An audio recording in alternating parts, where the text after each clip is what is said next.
Hello guys and welcome back to What if? and today we are going to be talking about episode 4, What if Iron Man crashed into the Grandmaster? And as with every other episode in this series, I feel like the name is incredibly misleading. This isn't a what if scenario because this never actually happened, but what the what if scenario was what if Iron Man didn't make it back to Earth when he was fighting the Chitauri, I think they were called. And I think that explains a lot because I was wondering how this episode even fits into the kind of the string of events. I was like, how is this gonna happen? Like how does Iron Man just randomly crash into the Grandmaster? Like what happens? But when it was explained that that was the point in which it happened, I was like, okay, this is finally making some sense. And I feel like the problem with Marvel currently, or with the problem with What If, is I go into the episodes knowing, like, not feeling excited for them, and then sometimes I come out and I was like, oh, that was a good episode, and then sometimes, like this episode, I come out thinking, what an absolute waste of time. And it's tough because this episode had sort of a double-edged sword to it, quite literally. It had the whole Tony Stark storyline, but it also had the importance of setting up Gamora, and the Gamora that we saw at the end of the previous series, in sort of the episode that was kind of cut at the end of the series, that was meant to introduce Gamora so she could come and save the multiverse with the Watcher or whatever. Again, I thought this was a really, really cool way of introducing the character, but as I'll dive into a little bit later, it just felt a bit boring and a bit like, oh, is that it? Is that all we're getting? Yeah, I gotta say, this episode was a pretty big disappointment, especially after the last two being very entertaining and very interesting, and even the first one was mildly entertaining and was like had some really, really good moments. This just it just felt a bit lackluster, and it didn't feel like it fully lived up to what I was expecting when the episode started. And it was like, oh, what if Tony Stark didn't make it back to Earth after he fought the Chitauri? Yeah, I know. It's a bit of a shame. But it is what it is. So, as I said before, the episode started with Iron Man making it back, or not making it back to Earth, rather, and he wound up crashing into the Grand Master's room on, oh, I forget what the planet's called from Ragnarok. I've only seen Ragnarok once. Once was enough. It was enjoyable, but I don't think I'd see it again. And I'm fairly certain that the Grandmaster was Jeff Goldblum's character, I think. Which is quite cool. I did like Jeff Goldblum. I don't know whether he was voicing him in this episode. The voice sounded just a little bit different. But on the whole, the setup to the episode was quite cool, I thought. I was like, okay, I wonder where this is going. And then he's like, oh, you're Iron Man, or you're Metal Man person, or whatever. We've been watching you for days because time works differently there, or whatever. I don't know.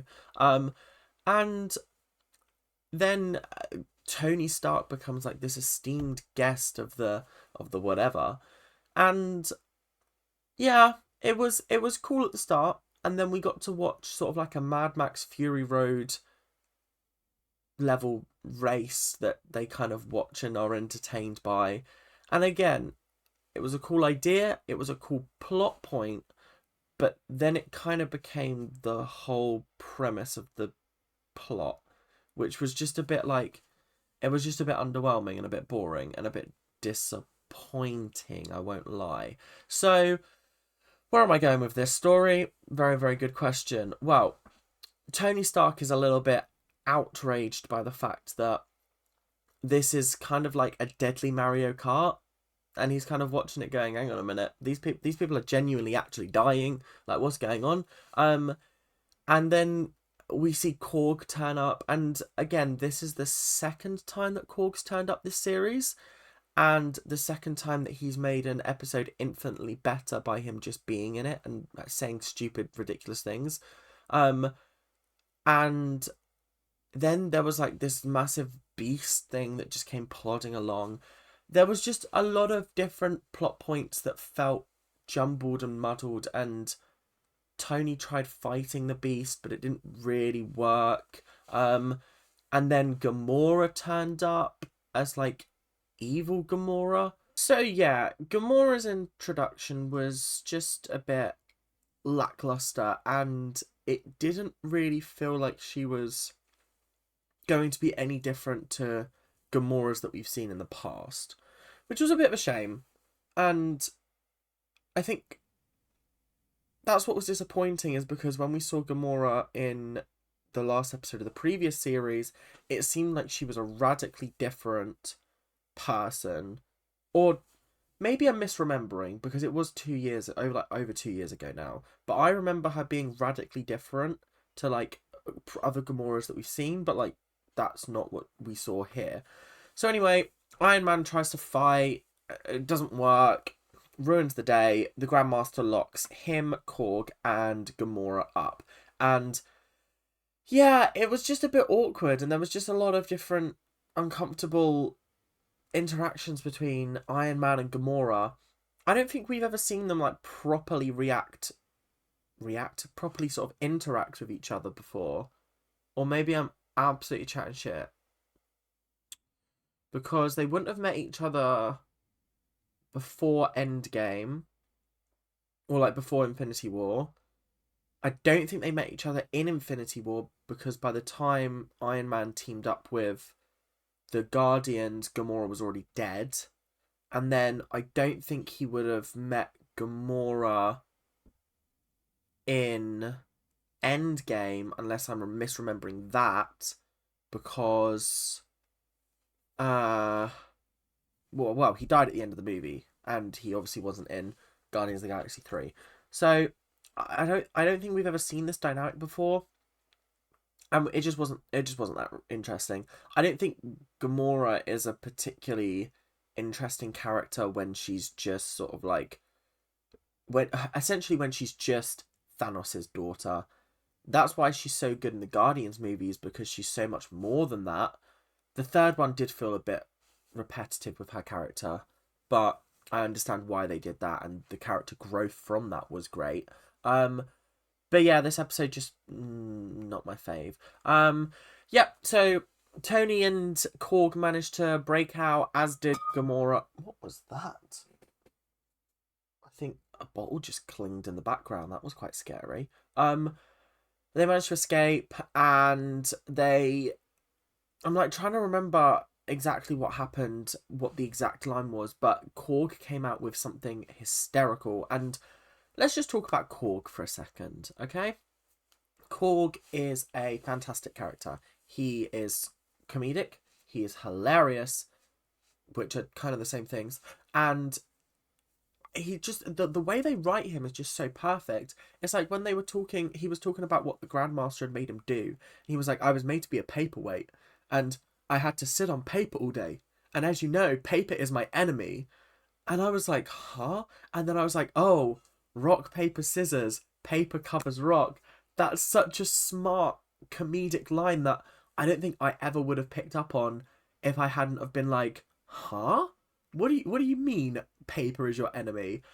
It's moments like that that really make this sort of format and this series work, because you can have the comedy and the comedy really works, but it doesn't feel forced like it does in some of the like live action movies.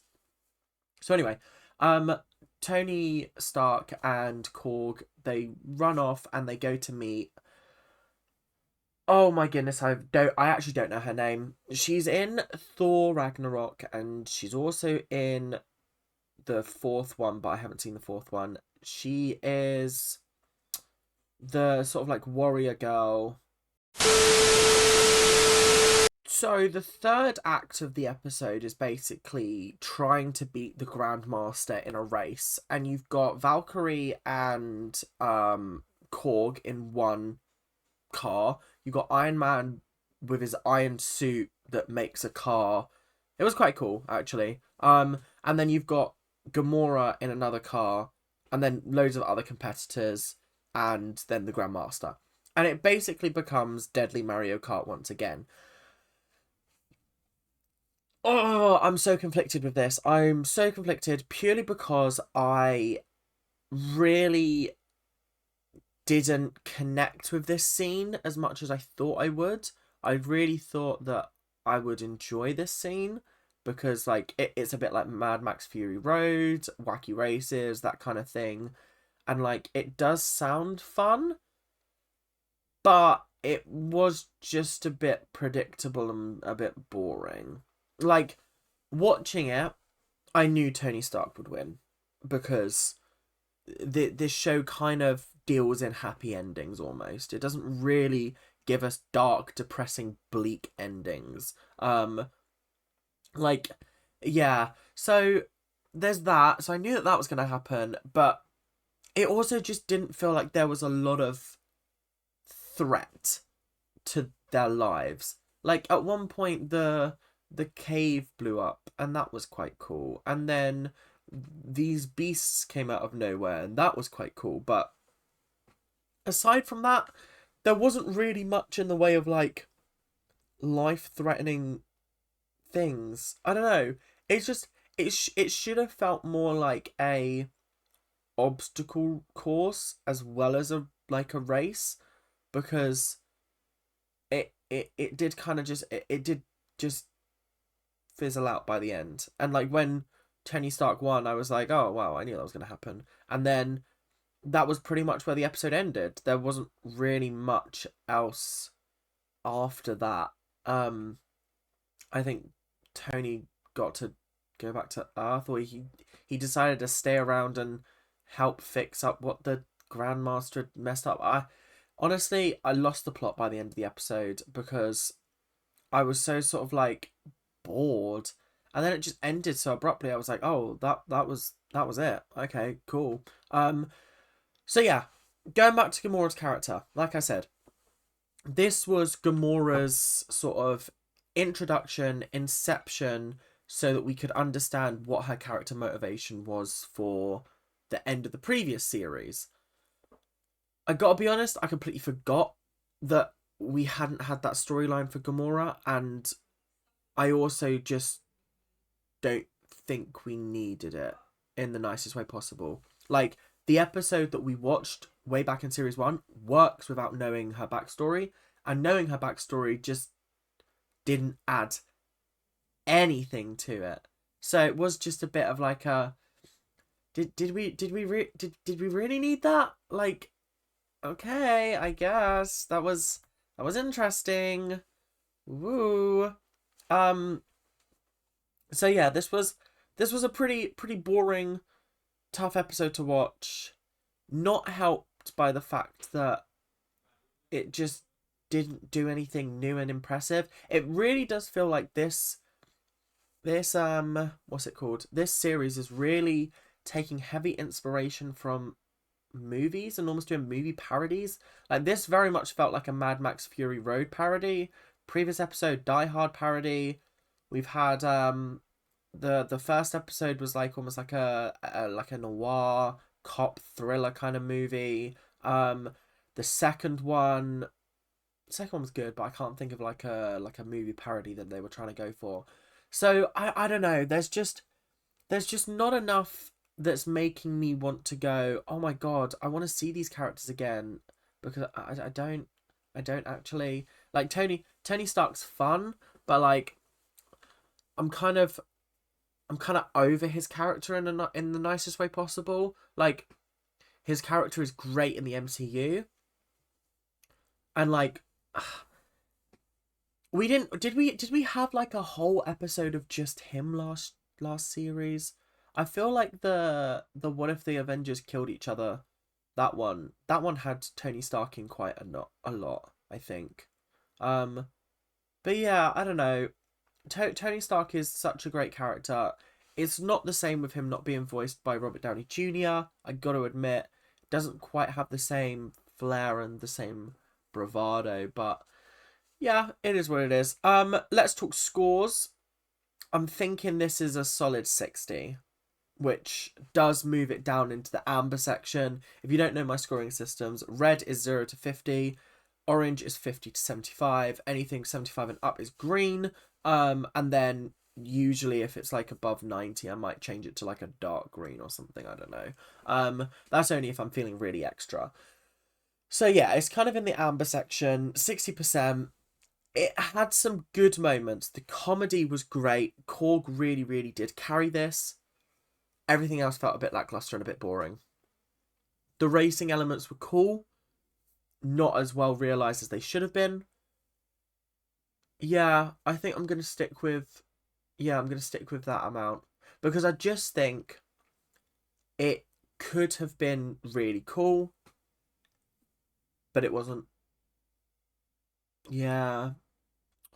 And the next episode is what if Captain Carter fought the Hydra Stomper, which is an interesting idea. I'll wait until I'll wait to see whether the execution is good or not.